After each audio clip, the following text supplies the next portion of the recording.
Scoring is based on the strength of the questions users select and for the decisions they make within each section of a case. Users earn points for reflective questions and decisions, and lose points for rejected ones. Some questions and decisions are acceptable, and users do not earn or lose points. Questions selected in the case history and collaborators sections are rejected for 4 reasons.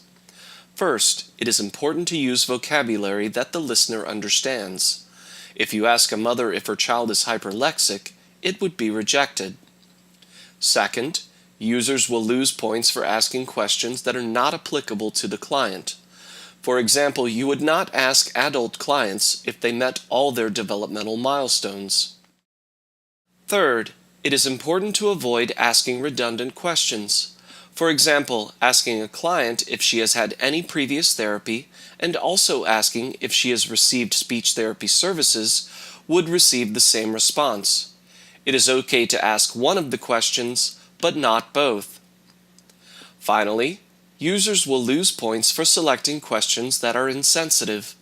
For example, you would not ask a parent if she thinks that she caused her child to stutter. Decisions are rejected for a few reasons in the assessments section. First, users lose points for selecting an assessment that is not age appropriate. For example, you would not administer the Self-5 to a preschooler.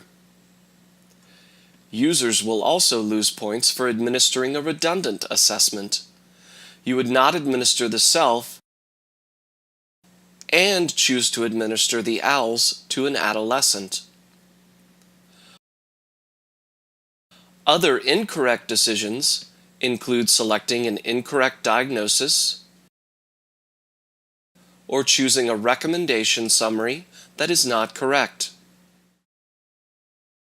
Remember, it is possible to ask an equal number of reflective and rejected questions and receive a score of 0.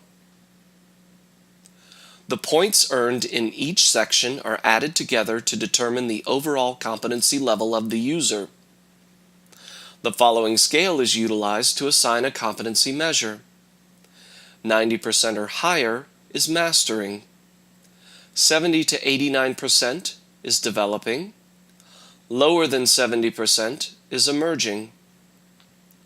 When you export your report, you will see a summary of the reflective, rejected, and acceptable questions in the case history and the collaborators section. If you are not pleased with your progress or feel like you have reached a dead end, exit and start over. Good luck!